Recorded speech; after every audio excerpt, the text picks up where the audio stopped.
Okay, thanks for the introduction. My name is Wang from Peking University, and here I'm going to present some preliminary work with our whole programming language lab. So it's called CStar, Unifying Programming and Verification in C.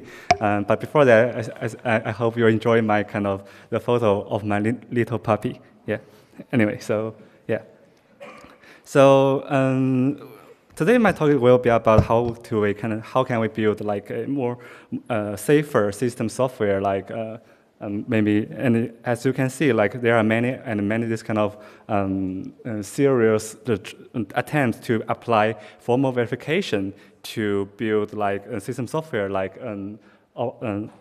OS kernels or compilers, or even like for some verified protocols. And one thing we noticed from all of this project is that they are very successful, and some kind of common points that they are using this kind of so-called theorem provers, right? So for example, for SAL4 and KML, they use Isabelle and Hall4 for the whole modeling of their system and the verification. And for certicals and CompSert, they use Rock. And also for like the Microsoft-related part, they use Stafflin, and also they develop a new language, F-star, for a whole like proof-oriented and verification-oriented programming. But from our we have some kind of discussion with some like people from industry, and they kind of think, and also from the system community. Oh, then they say, oh, no, we are not going to do this because theorem prover sounds scary in some sense, because they don't want to learn like a very exotic, like new language or new environment to do all this stuff. So, so our conjecture is like, okay, if we can do something that's more similar to the things that every programmer that is doing like their everyday life. For example, let's turn to this another venue for kind of implementing safer system software, which I call here like language enhancement, in the sense that you are still using some common language like C or Rust for system programming, but this language provides you some extensions for you, for example, to write specs, to write proofs, or to give you a better safety guarantee.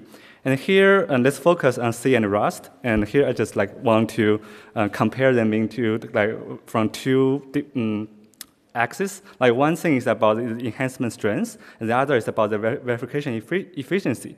For strength, here I mean what kind of property we can verify. For example, it's just like a memory safety, like Rust, or thread safety, or more kind of complex functional correctness, or even security.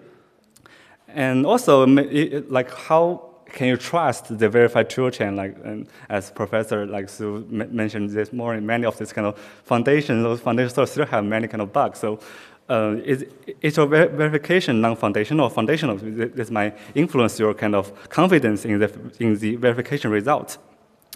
And for the other part about the verification efficiency, which I mean like how much effort you need to put into learn this new language or new language enhancement, how much effort you need to put into to actually prove your software is safe. So it's about the learning curve, about how much automation, modularity, reusability you obtain from these tools.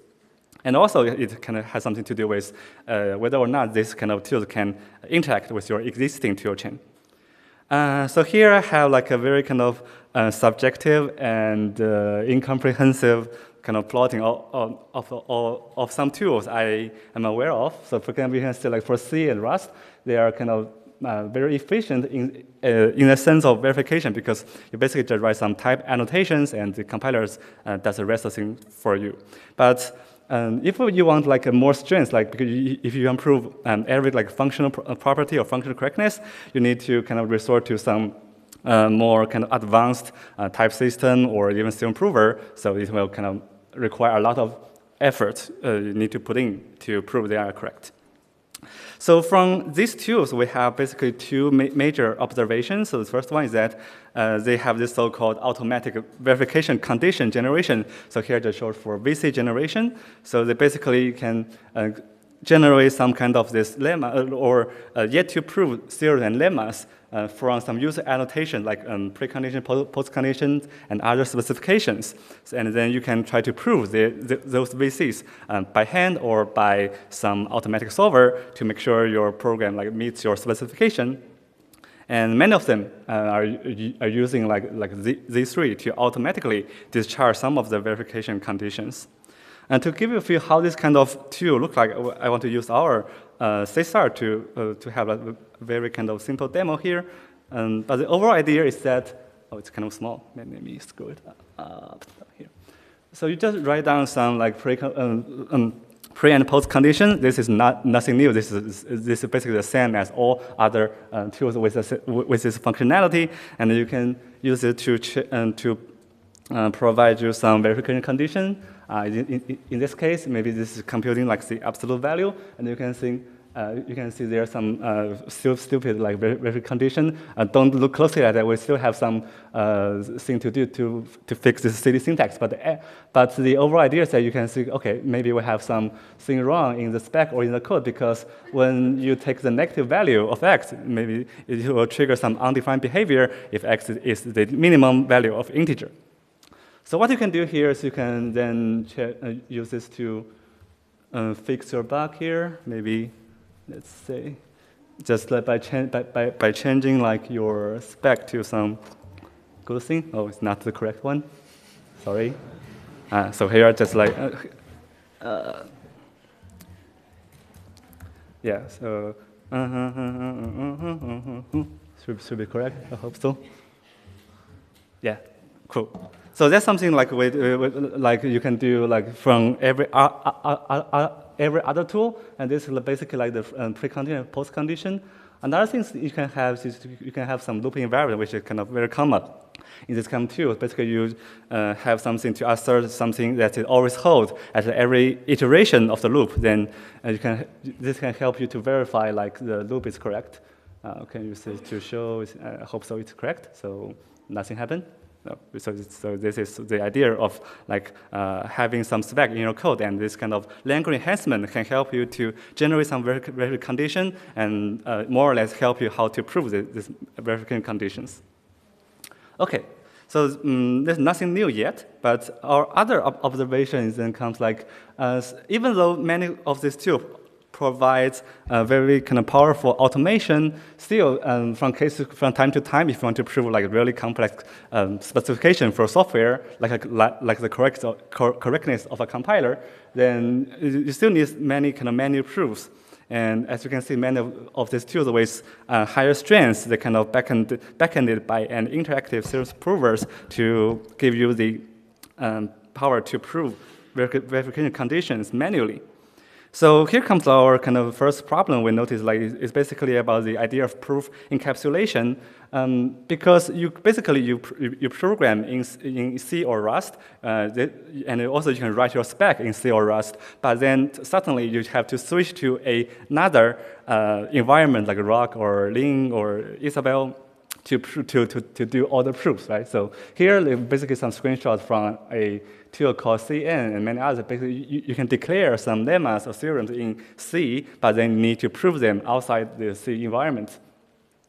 So, but this kind of is not that match with the current practice of software engineering, right? So here, for example, as a C programmer, we can implement, like, we can write a GUI application code without really understanding what's going on to draw the windows or track the cursors, right? So the magic behind this is that there are a lot of libraries to help you to do like this kind of common stuff, for example, for the GUI drawing or kind of cursor tracking, something like that. But then, so when we want to apply this methodology to proofs, basically you can think of this as a proof engineering, we suddenly encounter this kind of cross-language boundary problem, right? So because like SN not that precise analogy, this kind of multilingual libraries kind of might cause some cross-language boundary issues, and maybe they are not that suitable for, like, or it's not the best practice for having like a modular software. So our principle for kind of developing CStar in our work is trying to integrate all the proofs, spec, and the implementation together into one language. we're not declaring that we are the first to do that. Actually, there are some tools already try to kind of have some proof programming in their language enhancement. So here we have like Veras, a very popular reference tool for Rust, and then the very fast and CN there for C programming language. They actually support, they actually already support some language integrated proof commands. So to give you an idea how this look like, I hope my cursor here, yeah, sure, cool. You can write in the comment some language there to the predefined proof command to manipulate the proof state or like the proof goal you need to prove. So don't look very close to that. But the idea is that when the automatic solver cannot solve all the kind of VCs, you can insert these proof commands to as a hint to the, for example, to the SME server or any other backend to help to further kind of simplify the goal and then to automate the full process. And here is another similar kind of design from another tool. This is like a but this is designed for Java. You can notice some similar things. You can have the witness, some other comments as the proof commands. So this gives us the idea, like we think like proof commands are very nice, but they are kind of the current stage for them is that they are still like a domain-specific language, even though they are kind of embedded into C or Rust, but they are still like a new language, right? So here's like the proof commands in one of the tools, and you still have to learn what's the meaning for that, how to use that to do programming. So our kind of conjecture is still like, if the language basically fixed a set of proof commands for the programmers, so it's not extensible, it's not comprehensive, and there's maybe not a very clear idea why we need to kind of limit the set of proof commands that the user can write, right? You can think of what would be the case that you can use the full language, either C or Rust itself, to construct the proof, rather than using the predefined command, but basically using the full language. Right? You can think of like sometimes if you have some kind of experience in writing like L tag in Rock, you might sometimes find that is kind of not very natural compared to like C programming or like even other kind of common sense programming language. So this is the case here. We want to basically the one sentence idea is that we want to let the user to use C itself to write proofs, and this is kind of proof commands. So unfortunately, there actually is a very kind of well-founded solution called the logic for computable functions, the LCF architecture, which is kind of proposed for theorem proving by Robbie Miller in the 1970s. So it's a very kind of old structure and architecture for theorem proving. And the overall idea is you actually use a programming language, a decent programming language, to program your formal proof by compute a theorem from the axiom and then the implementation methodology is to kind of protect your proof kernel, maybe with some with some primitive proof rules under like a protected interface. And I believe this is basically the origin of the ML language, right? For meta language. So basically, they invent ML with this. With a proper designed abstract type interface to support this kind of protected interface, so as to support correct by construction, even when they allow the user to write some arbitrary code outside the proof kernel. But because you can only construct proof based on the interface, like you only have like maybe 10 or 20 rules, so it's the kernel is very small, so as to ensure the proof is more or less kind of trustworthy. So instead of using ML, so there's basically no obstacle for you to use C to do this kind of stuff, right? So because you are just writing code, you are just calling this axiom and lemmas. So here I could give you a very short view of how this will look like. So let's hide this one. So basically, you just write like C programs. And then, for example, you can construct some terms, like basically this is something like a proposition in other theorem provers, and each each term will have a type. So basically, the object logic is basically a simply type number calculus, which is in many sense simpler than C. So I guess that's I guess that's proper. So this is kind of not that surprising, but then you can then certainly use to apply some functions. So here, basically, for example, here the referral rule is one of the 9 primitive proof rules to prove something is always equal to itself. So for example, you can just, so this is basically a C function. You apply the function to a term, and then you construct a theorem, which basically is a C data type. You can, and as you can see here, sorry, why it's kind of like, oh, I think there's some conflict between this green point and the information here. Anyway, so you can see what this kind of rule is doing. You can also have using another rule, assume rule, to prove that you can assume anything and you can prove the same thing from itself. So these are kind of very primitive, and you can also apply this kind of symmetric proof rule to change the two sides of the equality. So this kind of you are actually just applying those C functions to the object logic to doing the proofs. So this gives you the idea of how can you to do all this proof in a language like C. So but this is basically nothing new. We're just trying to have a practice of LCF in C. Okay, some simple example.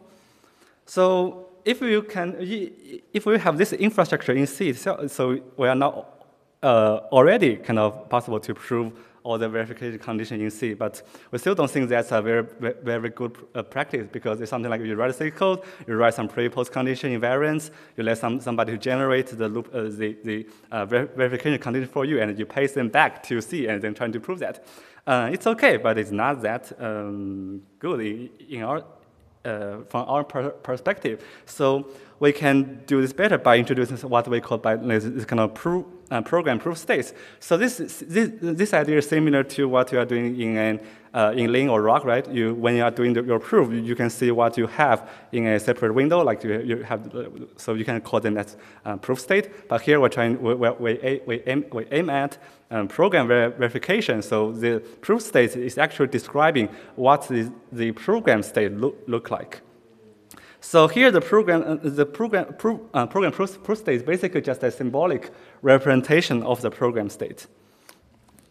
So here, and also another kind of small demo. For here, we're just using like separation logic, and because we're working with C program, and I guess separation logic basically now still the state of the art for verifying like C programs. So we can have a look at the state at every program location. You can see, okay, here we have the program variable A and B, and what their type is and what their value is. And you can even track how they change along with your code, right? So after this new single assignment, we have a new program variable, and you can see what the value currently is equal to the value of A. So and at the end of the program, we can see, okay, so if you look at it carefully, then the pointer of A points to B, the value of B, and pointer of B points to the value of A. So this gives you an idea how this kind of give you the feeling of how this kind of program proof state look like. So, but this basically is just some engineering work, right? You just have some plugin to show stuff. But the one final magic is allow you to programmatically operate to get and also update this stuff on the right by writing some code on the left. So what does that mean? Here, our kind of observation is that a verification condition is basically just a proposition. From some precondition, you want to prove that any state satisfies the precondition will also satisfy the post condition. So those pre and post, they are all, now we call them program proof states. So then actually proof of VCs, basically you want to do some proof programming in CStar or in our framework. Instead of proving VC kind of in an explicit way, you can basically write a proof to transform. Oh.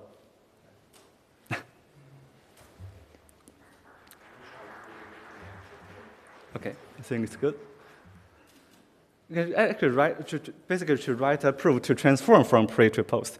Here you can think of your proof state as some global variable in somewhere, and you are writing some imperative code to mutate or to transform this state. So in some sense, this mechanism is very operational. So sometimes we call this kind of as operational reasoning. So let's go back to that part to see how this looks like. And we can do some proof here. So here's a very silly function, like we want to compute like n times 2, but we compute by n plus 1 plus n minus 1. So it's basically just for a demo. So this is a very silly function. But here, if we just want to show if we have any verification condition, you can see you can take. Oh, why did I just show? Okay, here we need to comment them out to actually show the verification condition.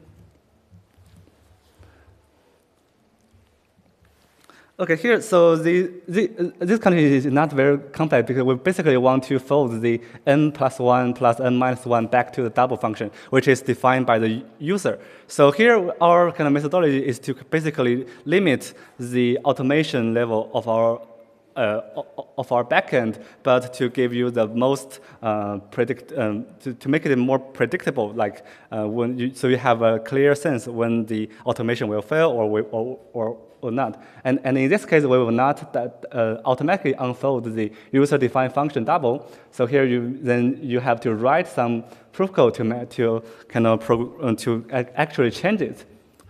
Okay, so how does the proof look like? So we can uncomment it.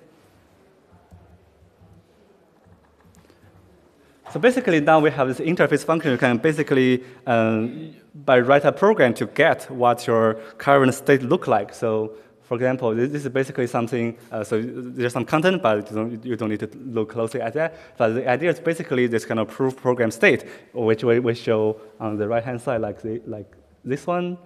But now you can then get kind of basically reflected back to the program side, and then you can apply what we call the proof rules to actually manipulate the current state. And once you prove some theorem, like from the so it's very huge, but the overall idea is then you can go from the n plus 1 plus n minus 1 to something like n plus n. So you do some simplification, and then you can set it back. And here we can see, okay, what's the state here?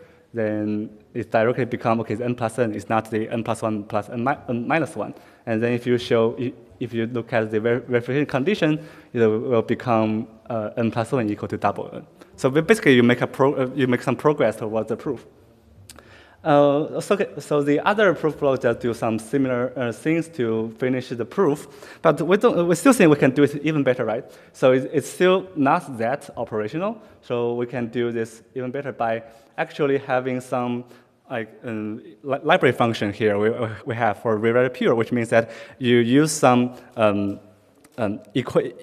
equality to rewrite your current proof state. So it's basically like you have some global memory, or you have some global state somewhere, and here it's basically an interface function to change the global state. So basically we want to fold the n plus 1 plus n minus 1 to cancel out the plus 1 and minus 1, and then to unfold or to fold the definition of double. So you can basically just write them down in 2 lines to, and then you can show there's no kind of verification conditions.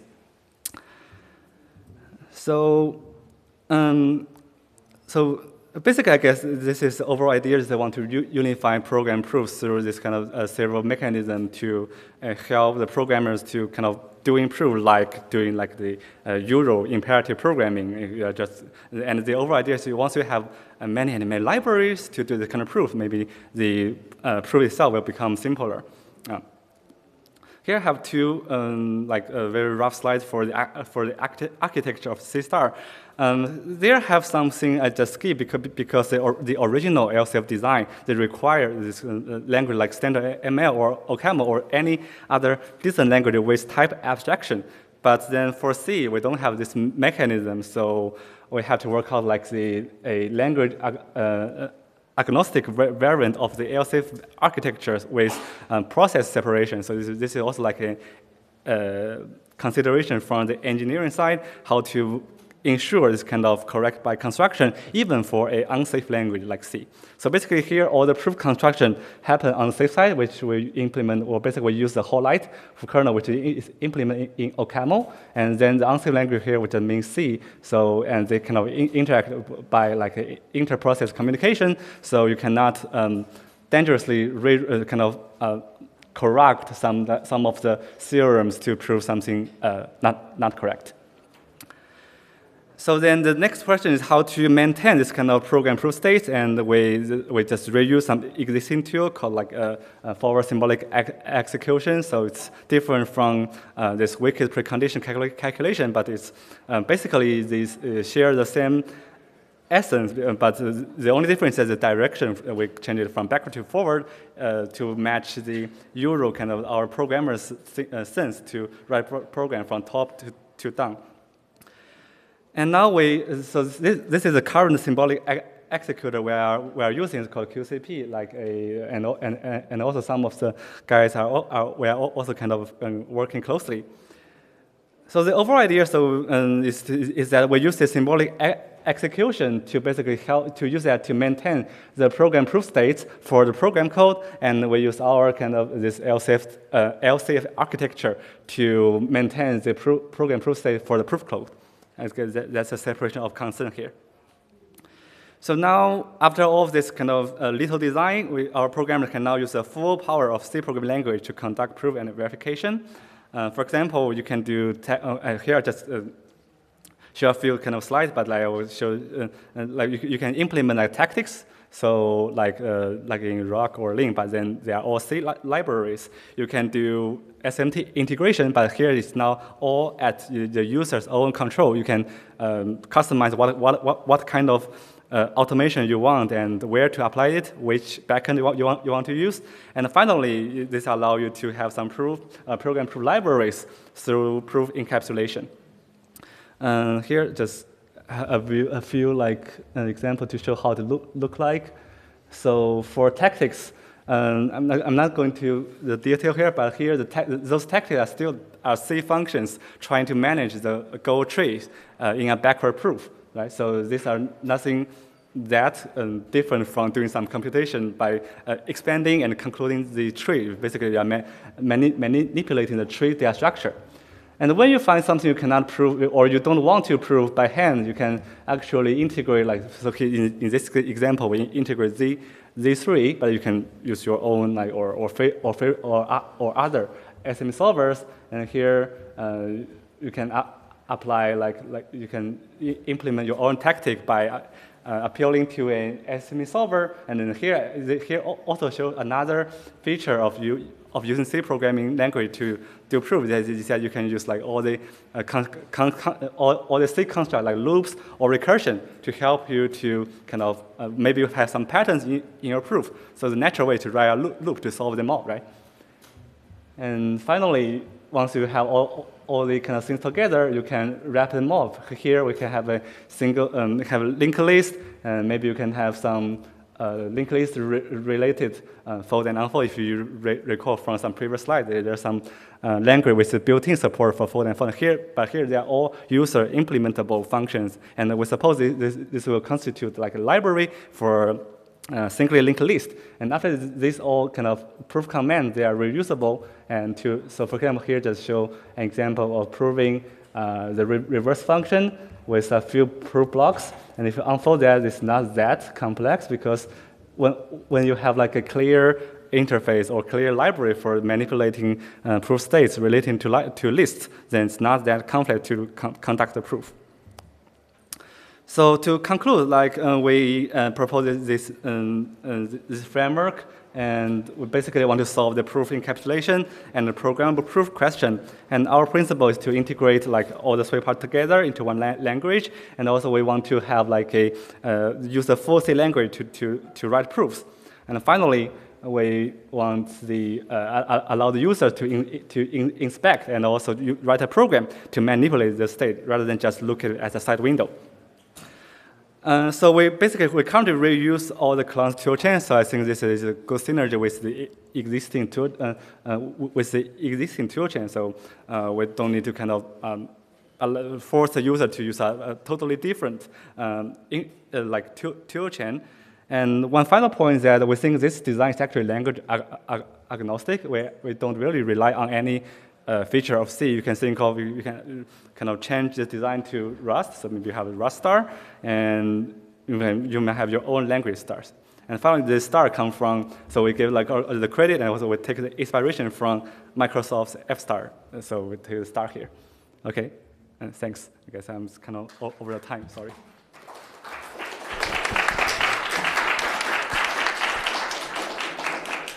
Great, thank you. We have 1 minute for one question. This is very exciting work. It's very cool. I think one of the hard things about C is modeling the semantics. Can you say a bit more about the process? Yeah, so it's a good point. Currently, we kind of have to trust the symbolic executor, which basically computes like after each statement how the symbolic state or how the separation logic assertion would transform. Yeah, but later we'll kind of think of how to kind of maybe generate some certificate for this process. Yeah. I don't know if you can do liquid Haskell, but it also has a way to write proofs in language. Yeah, so there are many this kind of like Daphne, liquid Haskell, and pharmacy. So the kind of I guess the feature here is that we allow user to kind of operationally do the reasoning or write the proof in the same language as a language they are doing their own programming. But the Haskell does this. Yeah, but then they kind of you have to rely on the SMT-based automation, right? So yeah, and here I actually have a slide that we want to have more controllable automation, or because sometimes like Professor Su says there are many bugs in Z3. Sometimes you don't want to use that. So or yeah, that's the idea here. Thanks. Great. Let's thank the speaker again, and our